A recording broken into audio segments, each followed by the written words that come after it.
Well, welcome to Adult Sunday School class here at Crossroads Bible Church. Glad to have you all with us. We're looking at the book of Daniel, and today we, Lord willing, will finish up chapter 11 and even get a little bit into chapter 12. That may be a bit ambitious, but that's what we're going for. So good to have John with us again today. Thanks for having me back. And you bet. And I think we'll just jump right in. Sounds good. All right. Should be. I should say chapter 11 here is, much of it is about the intertestamental period, the king of the north, king of the south, referring to various Ptolemaic and Seleucid kings. And in verse 36, we talked about last time a shift to a different king. He's not identified as king of the north, the king of the south. And made the case last time that most likely identification there is the Antichrist, and that would be several indications here that we move to the end age, the time of the end of this epoch, the end of this era, time that is still future for us. And we begin this verse that way, and if I could just read that. At the end time, the king of the south will collide with him, and him is the king, who we would probably understand to be the Antichrist. And come against him, he'll storm against him with chariots and with horsemen and with many ships. And he will enter countries, overflow them, and pass through.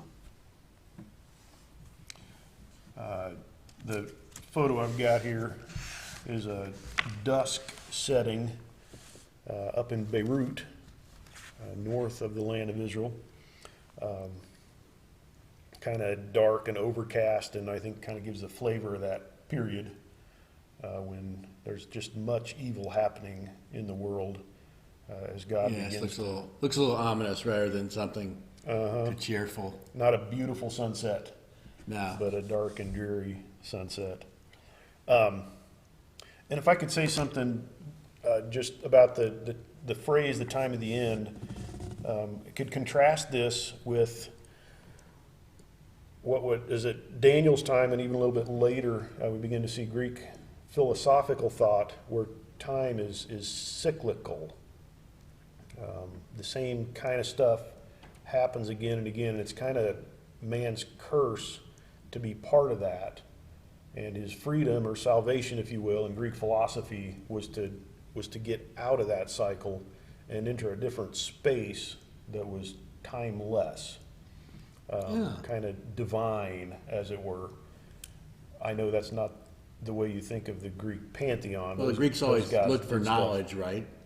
Yes. I mean, so that was their key to getting into that place? Or?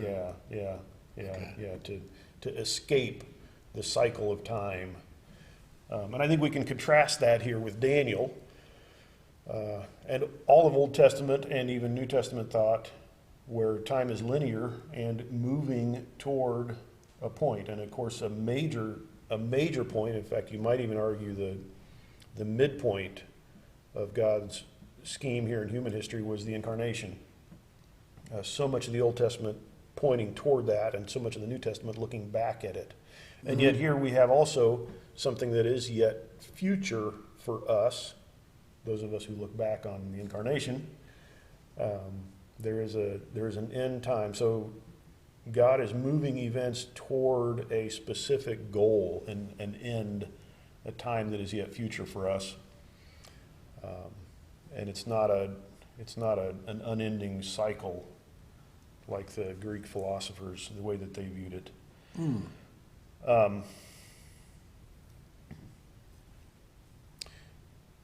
question that I had here, I guess I should have you raise the question sign for me. Yes. I have a question. Okay. Where's the Antichrist at this point? Assuming that this king is he. Yes. We will see in the next verse that he enters the beautiful land, which would be the land of Israel. And so that infers that he's not there yet. So where is he? But he's got to be in that region because the king of the north and the king of the south will come against him. Suggestion? A hunch that I have is that he may be... The beautiful land? Or the... That he may be just to the north of the beautiful land at this Okay. point. Perhaps entering it from the north, somewhere like Lebanon, Okay. modern day Lebanon. It's speculative, and we know from Revelation that he very quickly gets into the Holy Land and even sets up the temple as his home. So he's there. So they have before it too much longer. as beautiful land with capital letters rather than necessarily Israel, which, I don't know, kind of stony and arid and... It's a land flowing with milk and honey. Okay. There are absolutely gorgeous parts in that country, and yes, there are other parts that Yes. are quite arid and deserted. Yeah.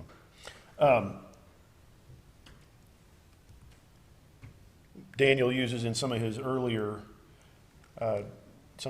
visions has the picture of kings or nations as animals that butt heads with each other, and the ram and the goat, for example. Yeah. I always hated the goat with those square eyes. That's freaky. Right. Yes. So he mentions here chariots and horsemen and ships. Chariots were the kind of the most aggressive armament. What do I want to call them? Weapon of Daniel's day. And of course, I don't know, are tanks that in our day? Maybe. Yeah, he said they're the blitzkrieg weapon of the day. I mean, they can get past and they're fast. Yeah, take a lot of firepower somewhere quickly. Yeah. And of course, ships, and the combination there that he is attacked both by land and by sea might suggest that he is in some coastal region. I don't want to push that too far Okay. because, as you know, ships can, at least these days, can send quite a bit inland a long way. Yeah. So There's some range. they've got some range, yeah. But he's attacked by sea as well as by land. So perhaps he's in a coastal region, and a place like Lebanon would certainly fit that. But again, that's kind of speculative. And then he will enter other countries and overflow them, pass through them. That word overflow is one that's often used with relation to floods. And a picture here of a wadi, a dry riverbed. It's normally dry down by Jericho that has been hit by a flash flood and just absolutely filled to the banks with rushing, muddy water. So kind of helps to visualize the way he overflows these countries. They just cannot stand against him. Any attempt to do that is futile. Reminds me a little bit of the German Blitzkrieg, which worked in places. Just a mad rush across and through a country and just take over the whole thing in one swell swoop. Oh, it just creates a great chaos because they're behind you, they're everywhere. All over, yeah. So the French were happy enough to raise their hands quickly. Oh, man. I'm part French, so I can say that. I'm part German, so I'm glad you did. I'm sorry. That's great. That's great. Okay. Did you know why French put trees along their sides of their roads? Boulevards? So the Germans could march in the shade? Okay. Never mind.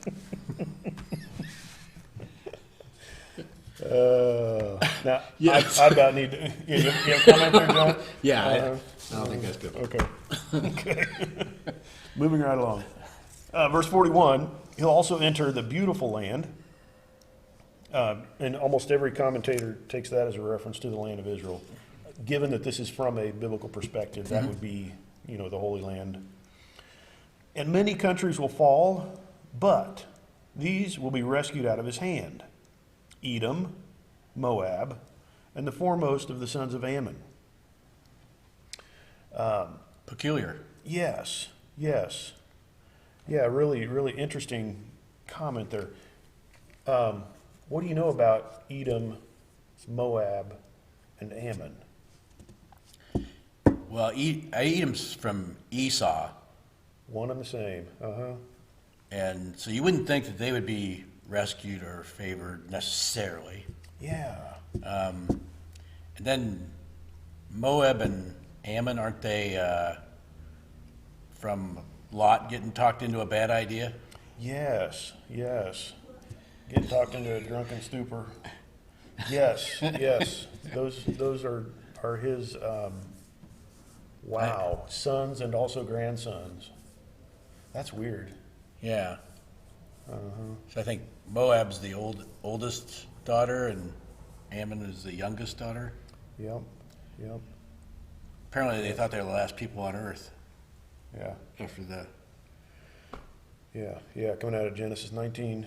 And those regions where they were located was south and east Okay. of the Holy Land.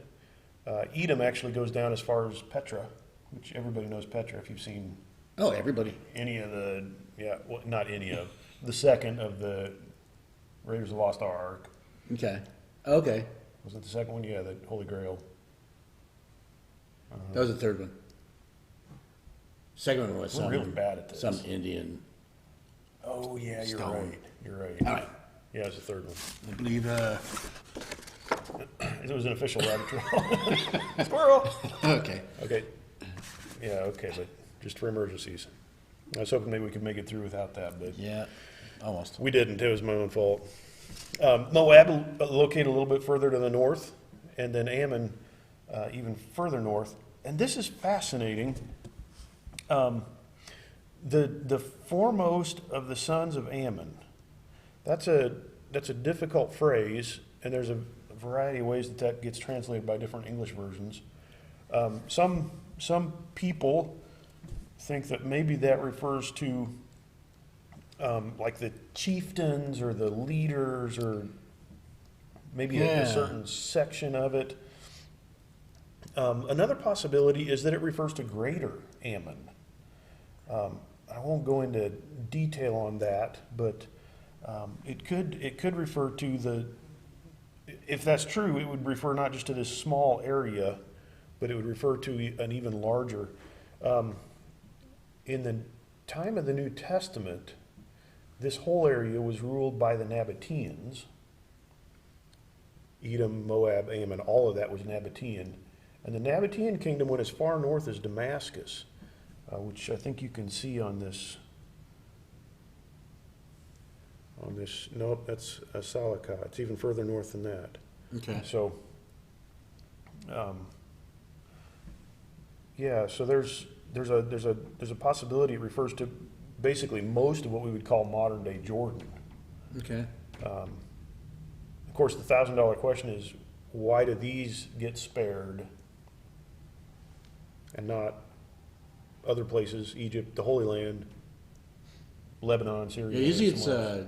I remember God sparing some places because they were helpful to Israel when they came through to the Promised Land, and there was kind of some grudges held to those who were always nipping at them. But I don't know. But yeah, you read, look at Obadiah, for example, or, these guys had a bad reputation Why did he save the Gentiles? when Israel was Who being picked were- on. Yeah. God does as God does. Yeah. It may just be one of those things that we can't really answer, but that will become obvious when it happens, why that is. There's so much of that. There is some cropland in there, but so much of that is just sand and rock, God-forsaken. Okay.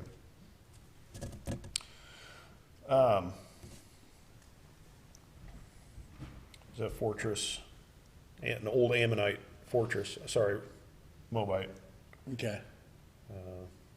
You can see how desolate that is. It's great for goats and not much else. So, stretch out his hand against other countries. You like that? That's pretty good. Augustus, Caesar Augustus, the guy that was Roman emperor at the birth of Christ. Go get him. You can almost see him saying it. Onward. Good. So verse 42, he will stretch out his hand against other countries, and the land of Egypt will not escape. And I'm going to add verse 43 in here.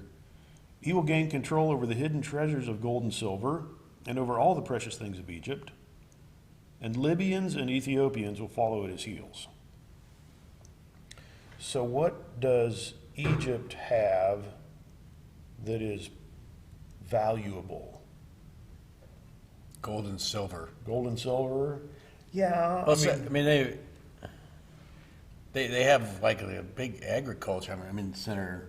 I mean, it's kind of ahead of its time in many ways.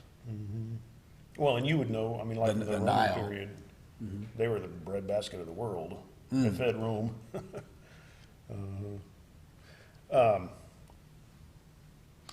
Current resources, ag, which you just mentioned. They got a lot of natural gas and petroleum and iron ore.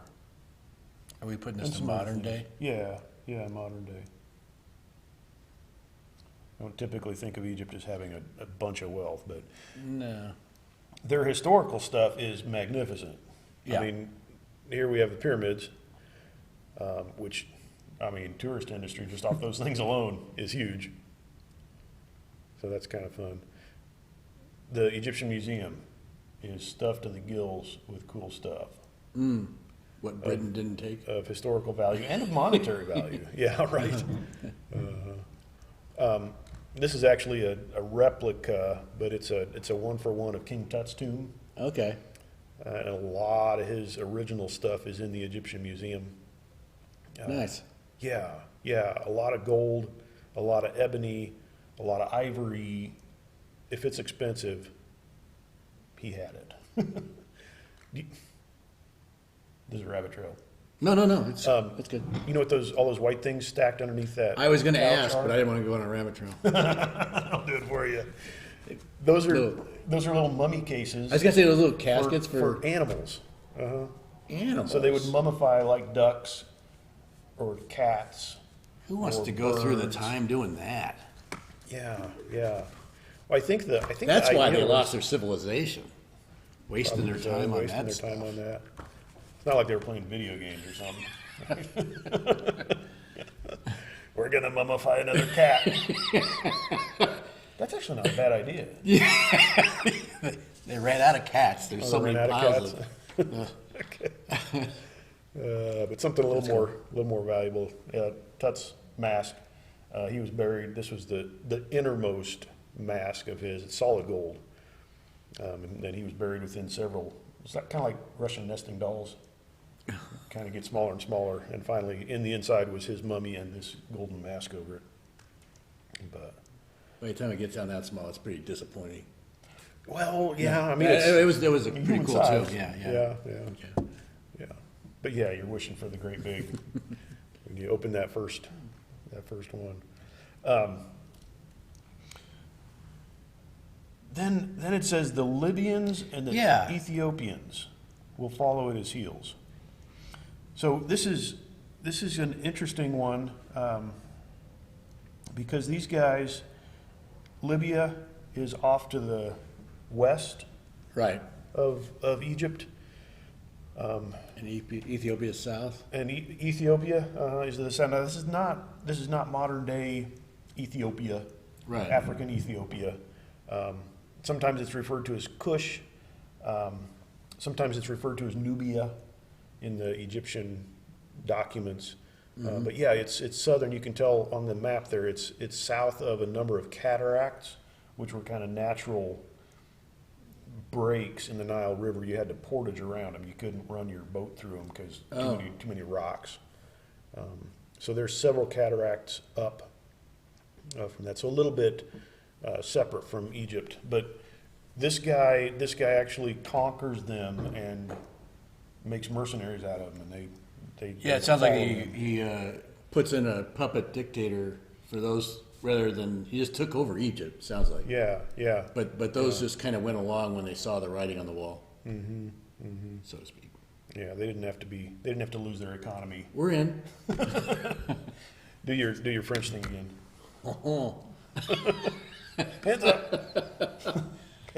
That's Libya and Kush. you are too much. We give up. But verse 44, rumors from the east and from the north will disturb him, and he'll go forth with great wrath and destroy and annihilate many. Sorry, I got too much technology going on here. Oh boy, and I should have shown you this earlier. From about the 600 years or so before the time of Daniel, an actual depiction of a Libyan and a Nubian or a Cushite or an Ethiopian from Egypt. Okay, this is interesting. He hears a report or a rumor from the east and from the north. He being who? Well, this king, who I would Okay. identify with the Antichrist, where is that? Well, we know what those directions are. The question is, how far off do we go? So if you take this from Daniel's perspective, and I'm not saying that's what we have to do, but from his perspective, so he's thinking of it from the land of Israel here. To the north would be this area up here, which is kind of Scythian would be kind of the region he would have known that as up in this region. For him, for Daniel, to the east would have been this area of Parthia and perhaps even as far as India, Alexander the Great, Parthia, modern day. Iran. Okay. Alexander the Great made it as far as the Indus River, so kind of the border between India and what later became known as Parthia. Pakistan. Yeah, Okay. yeah. Parthia. So from Daniel's perspective, those are kind of the areas you would think of. Of course, from our perspective, you could go a whole lot further north and a whole lot further east. And you could pretty easily think of Russia and, China. yeah, The speculation may never end. the speculation may never, it could go as far east as, I mean, if you want to talk Asia, the Philippines. That's probably a little far to the east, but it's still considered Asia Okay. in modern parlance. So, north and east. Could be Russia, China. Could be something closer. Yeah. Daniel would have known nothing of either Russia or China. Okay. But that's not to say that his prophecy couldn't have them in mind. It's difficult to say.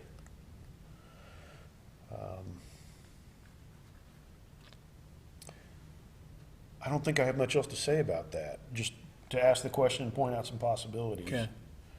And let it sit there.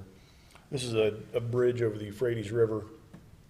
The Euphrates, of course, was one of the boundaries between the Holy Land, which would include the northern, like Lebanon area, and further off to the north, Mesopotamia, and eventually up into places like Scythia.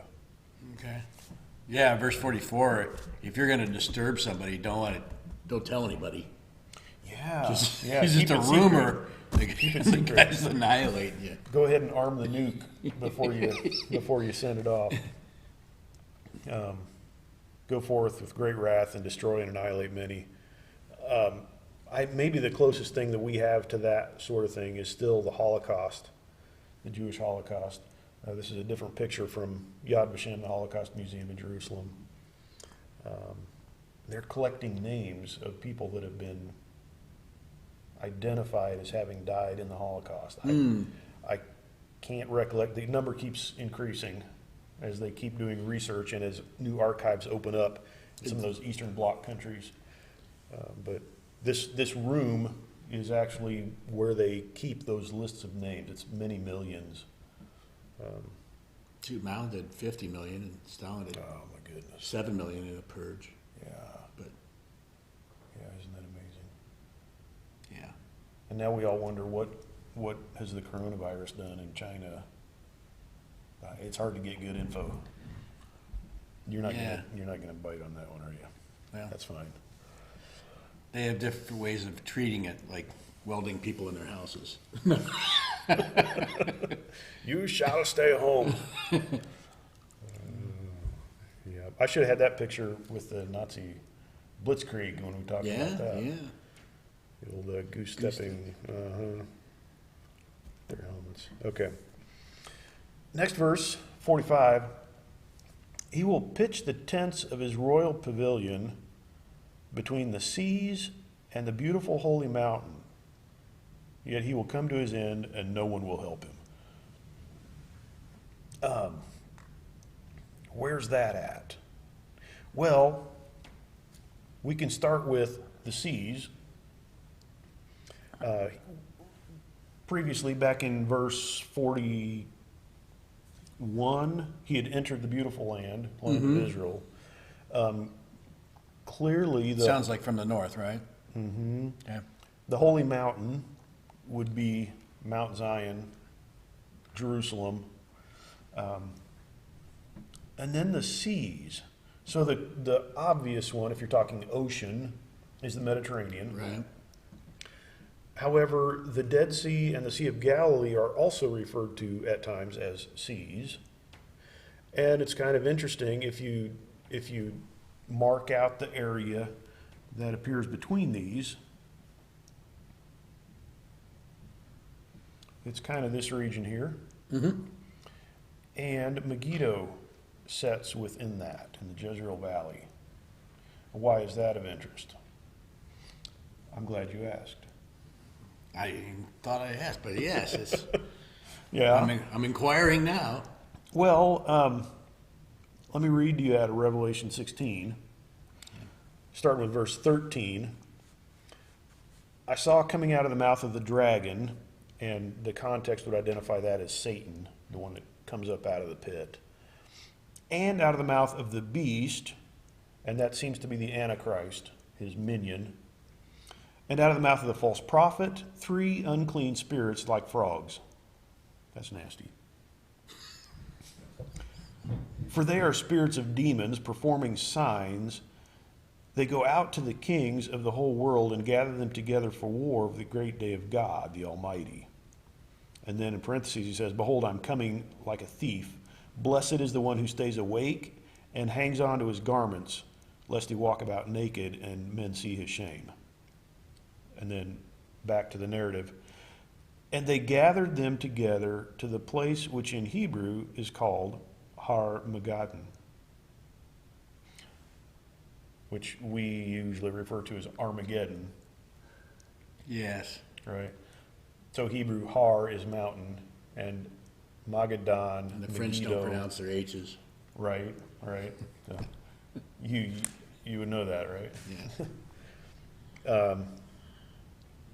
So that's where we get this word Okay. Armageddon from. Uh-huh. And it's interesting to me that here, this guy, this Antichrist, pitches his tent in a region that includes that. Okay. Are they one and the same event? Perhaps. This is the popular word today. Yeah.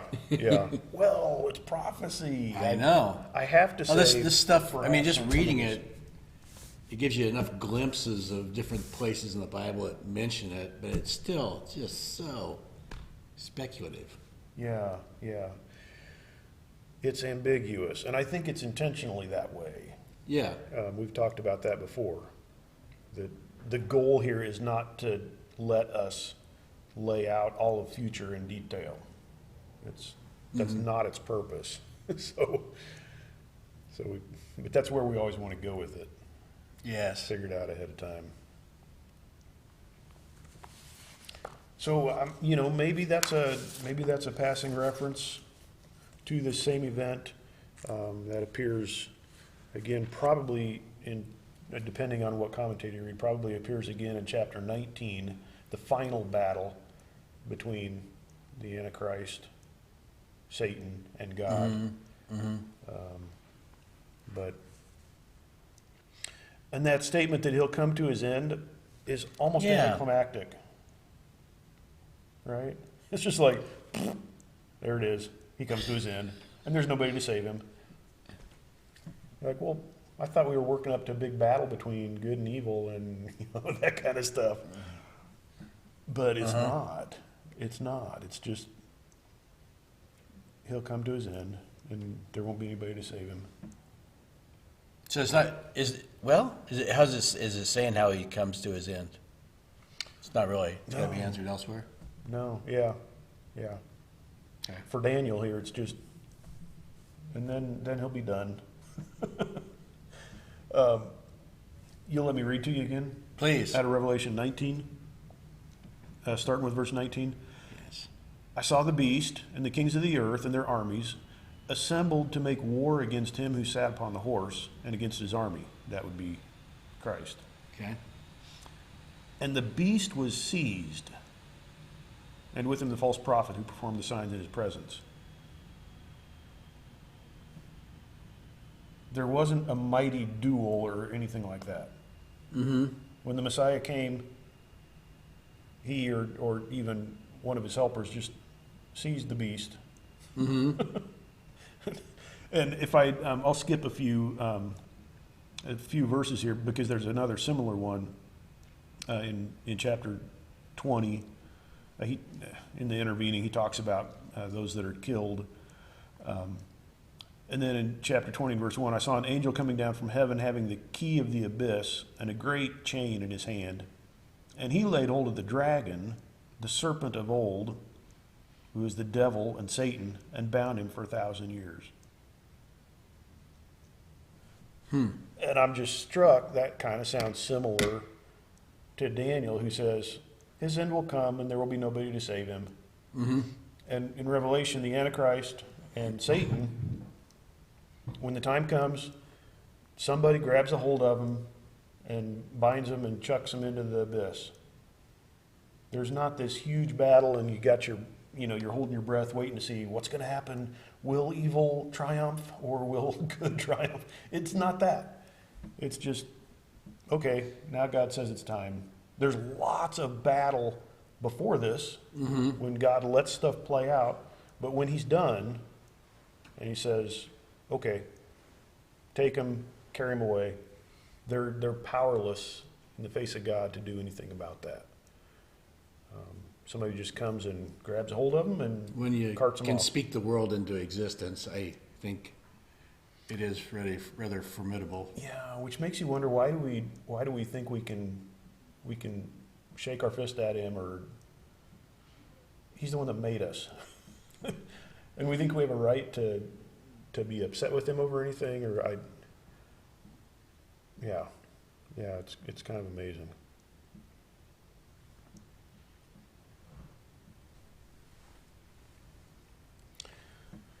So here's an aerial shot of the Valley of Jezreel and the mound of Megiddo. It was an ancient city going all the way back into the early Bronze Age. And of course, it was a major city in the time of the kings of Israel. Solomon fortified it and had chariot forces there.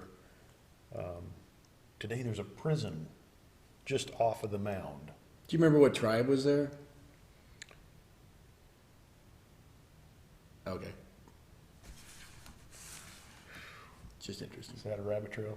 No, it's just It's on the border, but it belonged to one of them. Was it Manasseh in the south? the border ran right past here Okay. between northern tribes like Issachar and Okay. Zebulun and Naphtali.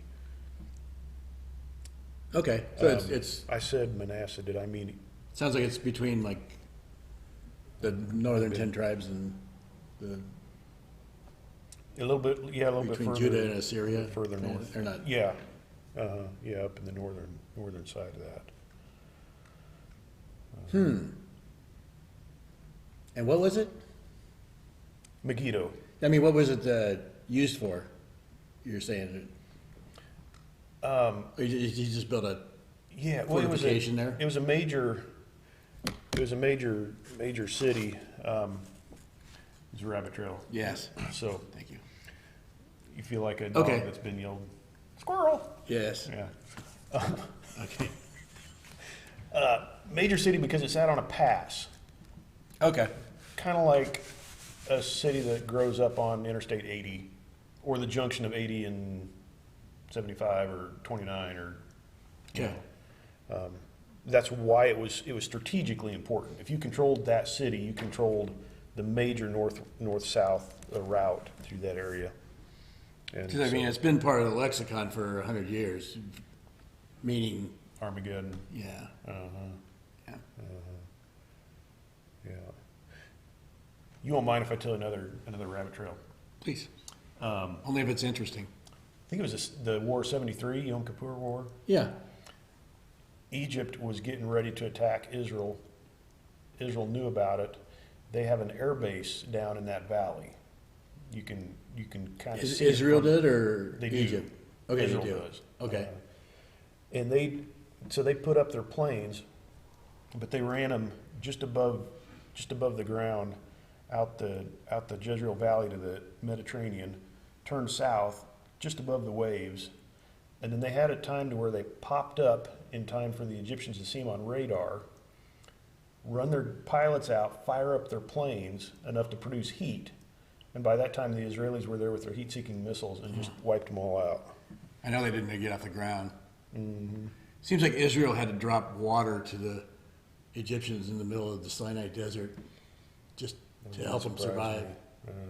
Because they were just so Give it back to them. surprised. Yeah. Yeah. Okay. Where are we at here? Chapter 12. I'm doing all right on time. Yes. At that time, Michael, the great prince, who stands guard over the sons of your people, will arise. And there will be a time of distress such as never occurred since there was a nation until that time. And at that time, your people, everyone who is found written in the book, will be rescued. Now we know Michael as an angel, Archangel. even an archangel. He's one of only two angels that are mentioned by name in our Bible, What, Lucifer, you mean? since we Or don't have the Apocrypha. Gabriel and Yeah, Gabriel's Okay. the other one. And apparently he has some connection to the Jewish people, Israelites. I mean, that's kind of what Daniel says here. He's the guy that stands guard over your people, and that seems to be true in Daniel chapter 10 as well. He's mentioned there a couple times. Yeah.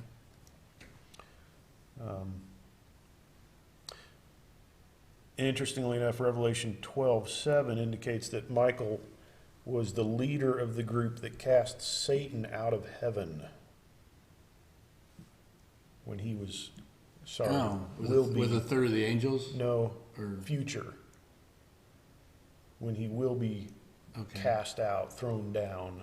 Oh, he still has Expelled. access right now. Okay. So he's a pretty brawny dude, if you will.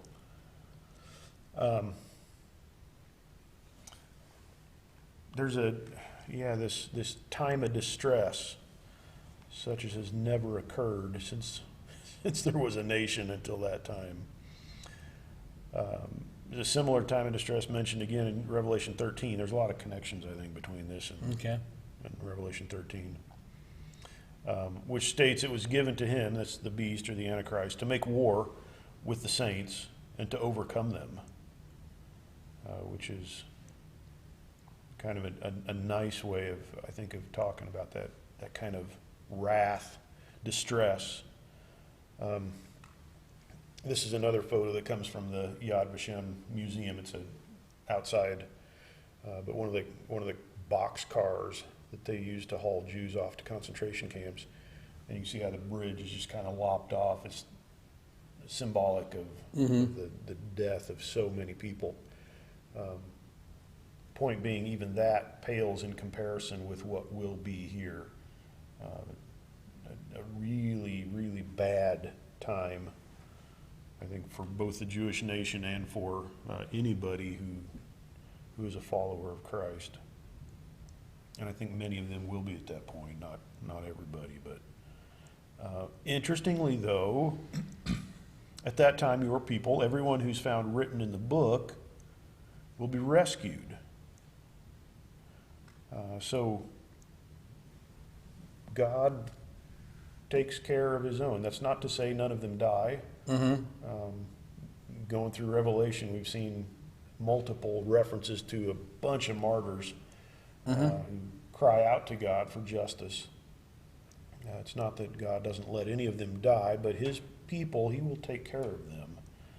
That's exactly what Daniel says here as well. So, Yes, and quite a picture he's painting. everyone who's found written in the book, and that's a fascinating. I think you can take that at least as far back as Moses, when God said, "Stand aside, I'm going to wipe out these people and start over with you." And Moses' response is, "I would rather you erase my name out of your book than wipe all these people out." I don't know if that's the earliest reference to a book like this, a book of life, a book of names of.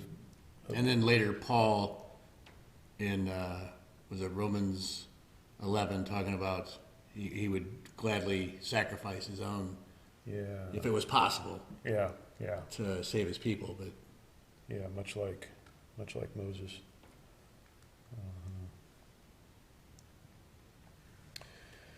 Then in verse 2, many of those who sleep in the dust of the ground will awake, these to everlasting life, but others to disgrace and everlasting contempt.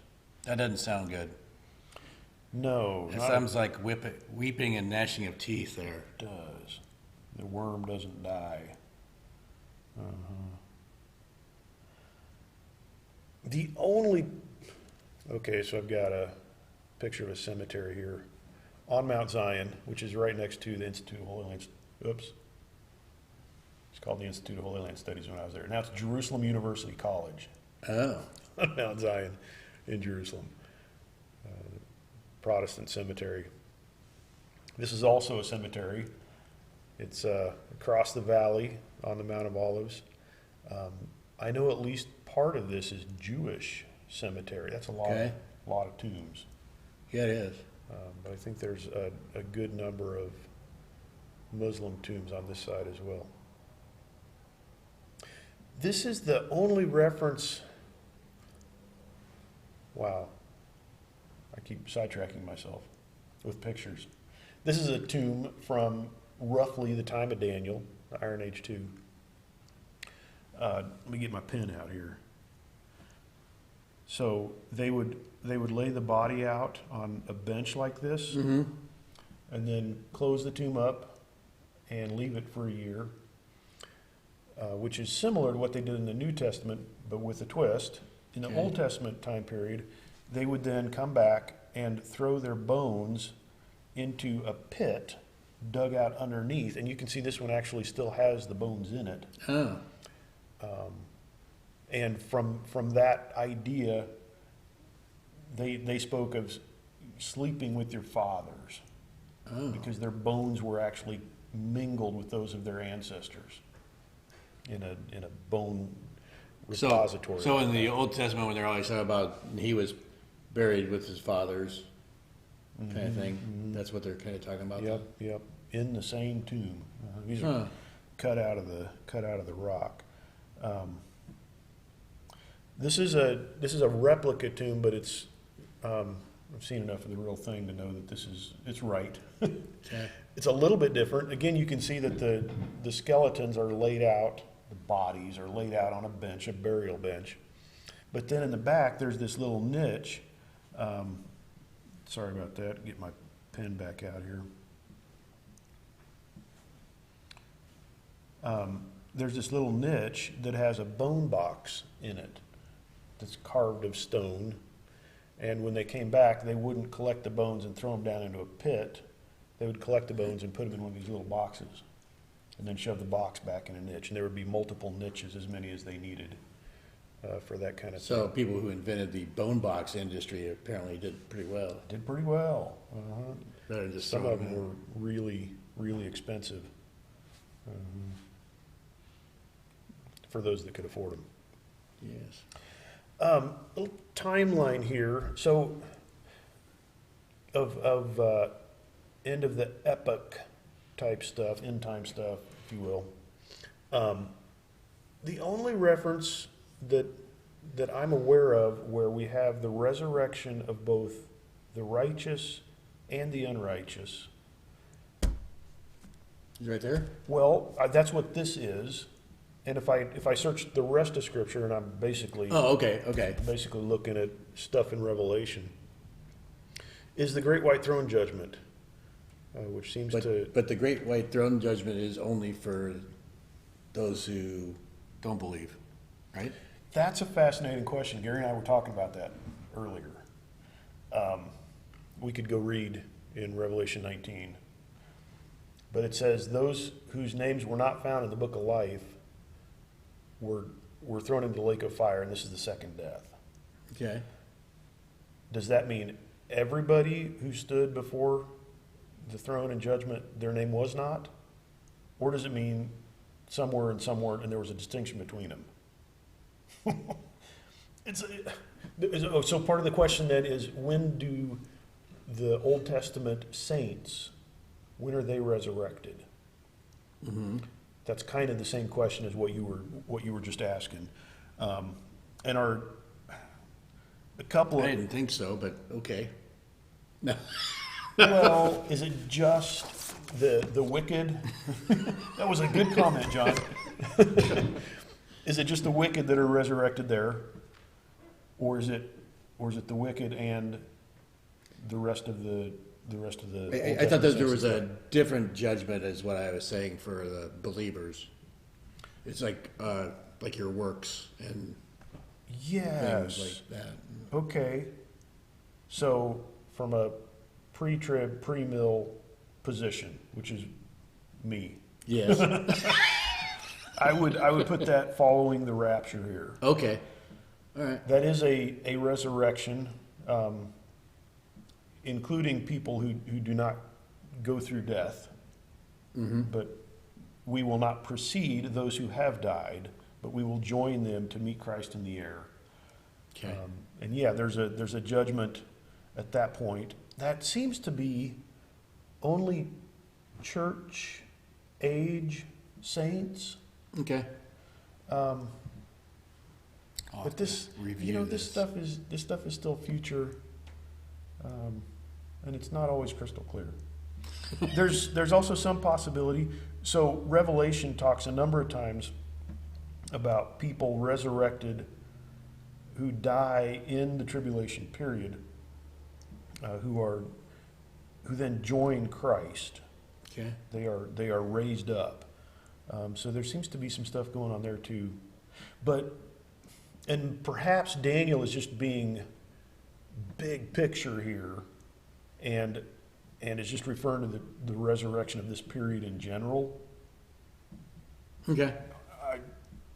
Sometimes they're quite chronological, and sometimes you get a section and then you go back and get, okay, and while that was happening, that kind of thing. So Right. but A lot of moving parts. if you pushed me to pick one, it would be the Great White Throne Judgment here, because that's the only one that I know of where we have unbelievers resurrected to stand in judgment before God. give account for what they've done. But I'm sure there's other theories out there too. Okay. So whatever that's worth. Let's see.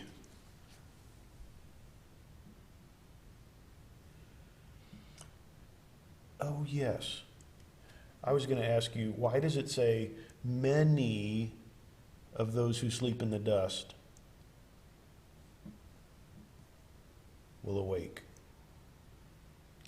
Instead of all? Yeah, yeah. Let's say, so it says, and many who sleep in the dust on the ground will awake, those everlasting life, but others to disgrace.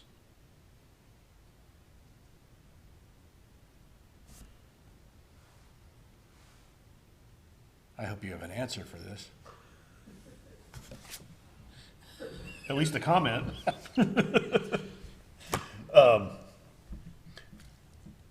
I think I would just say it's appropriate to say many and not all, because there are people who have previously been resurrected. Not wicked people, but there have been previous resurrections. Or some, well, Now, I might have been more comfortable if you'd said, and the rest of those who sleep in the ground, or something like that. so besides Jesus, they gotta count Enoch and Elijah in this? They just off they go. Well, so by the time we get to this, I think we already have had believers of the church age resurrected. Okay. And I think, if I'm correct, that this is a reference to the Great White Throne, we've also had believers of the tribulation period resurrected. Okay. I realize we haven't gone through all the passages that talk about that, so you kind Right. of have to take it on faith that what I'm saying is not misleading, which can be dangerous. But that would be my answer here. If pushed. Yeah, if you pushed me. If you wanted to write down a couple, you don't have to write this down, but 1 Thessalonians talks about us, believers of the church age, Caught being up in the- resurrected. Okay. Chapter 4. And Revelation 20 talks about martyrs of the tribulation period that are resurrected. They reign in the millennium with Christ. So that, for me, is about as good explanation as I've come up with for why it says many and not everybody. Is because that there are some that already were resurrected. So.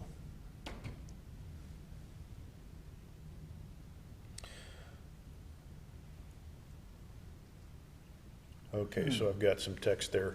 I saw a great white throne, him who sat upon it, from whose presence earth and heaven fled away, and no place was found for them. And I saw the dead, the great and the small, standing before the throne, and the books were opened. And another book was opened, which is the book of life. I think the first books are the books of their deeds, record of Okay. their deeds, what they've done. And the dead were judged from the things that were written in the books, according to their deeds. And the sea gave up the dead which were in it, and death and Hades gave up the dead which were in them, and they were judged, everyone according to their deeds. And death and Hades were thrown into the lake of fire, and this is the second death, the lake of fire. And if anyone's name was not found written in the book of life, he was thrown into the lake of fire. So there you have it. That's the closest correlation I can come up with for what Daniel's talking about here. Okay. This resurrection, it sounds like of both good and evil persons. Or judge there. Okay. Yeah. From there he moves on. Those who have insight will shine brightly like the brightness of the expanse of the heaven, and those who lead the many to righteousness like the stars forever and ever. Which is kind of an interesting word picture, that God's people shine like stars. I think it's obvious, is it not, that this is a reference to eternal life? Be forever and ever. part. Shining Yeah. brightly forever and ever. Yeah. And then we have this enigmatic statement in verse 4, our last verse here. As for you, Daniel, conceal these words and seal up the book until the end of time, the time of the end. Sorry, I'll come back to that. Many will go back and forth, and knowledge will increase. But not in understanding this. Yeah, right. Let me come back to that too. But conceal these words and seal up the book. I'm convinced that the book he's talking about here is Daniel's prophecy. Okay. This book that we have before us. So that begs the question: then, what does it mean? Seal it up, Right. conceal it. Make it knowable. Well, Or to make it not unknown. yeah. I mean, he didn't like. Okay, so I've got a picture here of a scroll that's been rolled up and sealed, and you can't read it, Right. unless you break the seals and Right. whatever. Daniel didn't do that with this book. Mm-hmm. So I'm going to give you my best take on this. Excellent. I think what he means by that, conceal the words, seal up the book, is I've given you what I'm going to give you.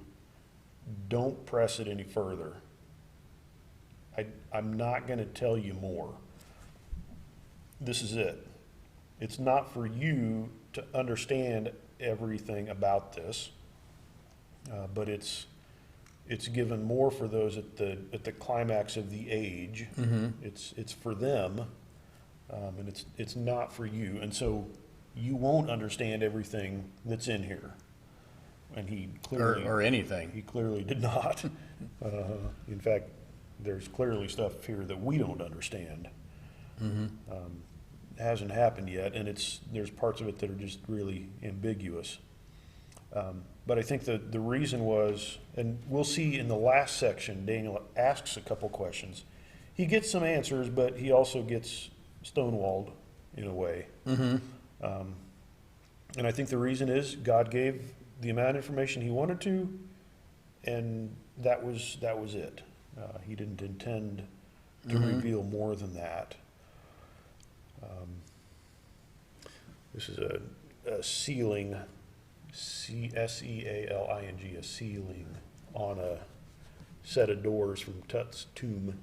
It's been closed up, rope twisted around it, a seal put on it, made out of clay, and then stamped, so you can tell if anybody's messed with it.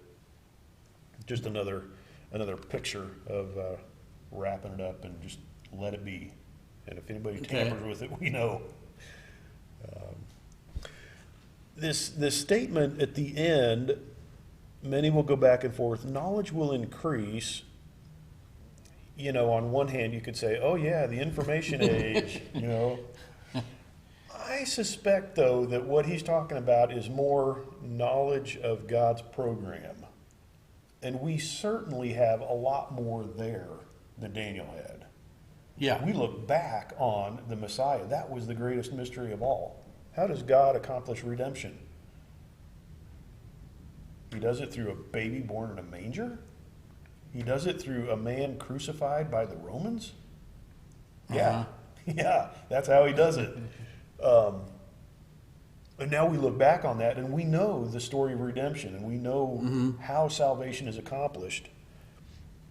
Now that doesn't relate directly And yet the wise don't see. And the clever don't hear. Yeah. Ears are stopped up and they're blinded. Yeah. Yep. So I don't know. This is a picture of a manuscript that includes both Old and New Testaments. Codex Vaticanus, just as an illustration of. I mean, knowledge is always going to increase. Unless you count the Dark Ages, I guess, Yeah. where they lost the recipe for cement. Oh man. Yeah. That had to be a bummer. Yeah. Whoever did that. Where's the recipe for ice? I don't know, Master. I lost it. But yeah, no, I think it most likely has to deal specifically with knowledge of God's program, and not just, oh, we learned how to make whatever, because that's a And that's kind passing of value. the way God does it with us is he gives us the information, I think, that we're capable of handling as we grow. And if we don't grow, he doesn't really give us more. I mean, Yeah, try to draw us to him, but sometimes having, someone on milk, you can't give understanding to something. the real meat. Yeah, you have to grow. Sorry, that was a little bit. Comment. Okay. Yeah, no, I'll take it. Wrap up here, just a couple points to ponder. It strikes me, after having gone through this, that man is not on an upward trajectory. Yeah, is- we've learned some stuff about, But is God?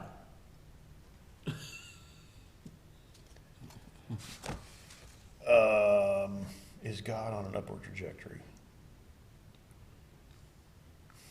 I would have said even keel. He's working out his plan as he wants. Yes. Yeah. Yeah, you could say. I mean, yes, he's brought us to redemption, and he is working to complete and fulfill that. The Yeah, gospel has gone throughout the world.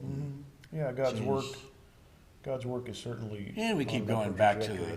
the Dogs vomit, but But worldwide, what? his plan, yeah. Oh, like a dog returns to its vomit. Yeah, I mean, Gotcha. Okay, yeah, you had me stumped there for a second. Okay. Worldwide, things continue, but they don't really improve when you look at man and his spiritual condition. We are not ushering in the kingdom. It ebbs and flows, I think. It does. But if And there's Daniel's some amazing if things that have Daniel's happened right here, since then. the worst is yet to come. I'm combining Daniel with Revelation, We're the best. and after that, the best. No, man is very flawed, but God uses flawed people Yeah, in history to do some amazing things. yeah, that's true. And the second point, I don't know if you'll find this interesting or not, but there are not very many references in the Old Testament to resurrection. They are very few. I mean, you can think of people like Elisha and the widow's son, or the guy that was thrown into Elisha's, was it Elijah or Elisha's grave? The dead guy was thrown in, and when he touched the bones of the prophet, he was resurrected. But those are temporary. Right, Lazarus, right.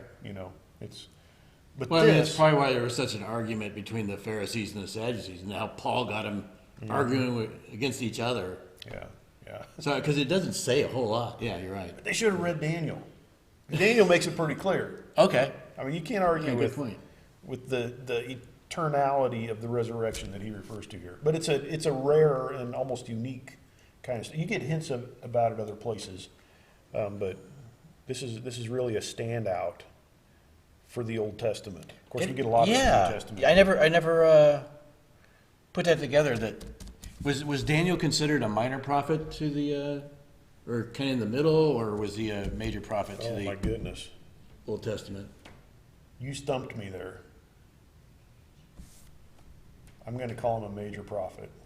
You would think. You got 13 chapters. His book is not as long as those of Jeremiah, Isaiah, yeah. Jeremiah. But I always kind of never, Ezekiel. I never really put him either way.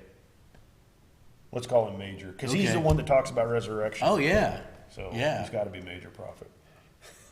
Like Isaiah is considered the gospel of the Old Testament, right? So Yeah. he's like the explainer of afterlife. Yep. Okay. Yeah, I never. Actually, that's great. Comment. So I think what we're going to do next time is finish up the book. And then just because we've been in this for almost a year in a lot of detail, I think I'm going to go back and just review Daniel in maybe 2 lessons, the historical and the prophetic, just to give you kind of an idea where we're headed. 2 lessons that last a year each. No. It'll last hopefully 40 minutes each, maybe 50. No, that sounds great. So that's kind of where I'm thinking. But next time we'll just cover the last chunk of chapter 12. I think I can get through all that in a lesson and do it justice. Nice. So let me close us in a word of prayer. Excellent. Lord, thank you so much for your word. We always benefit from reading it and studying it. Think especially here of the promise of your coming, the resurrection that you will bring, eternal life to those who follow you and have committed themselves to you. Pray that that would become a part of our thinking and who we are, and that we would rejoice in the hope that you have given to us. And it's a sure hope, and we thank you for that. Pray that you would bless each of us now and keep us faithful to yourself. Pray that you would strengthen us to be about your work and your kingdom. In your name I pray. Amen. Amen. Thanks.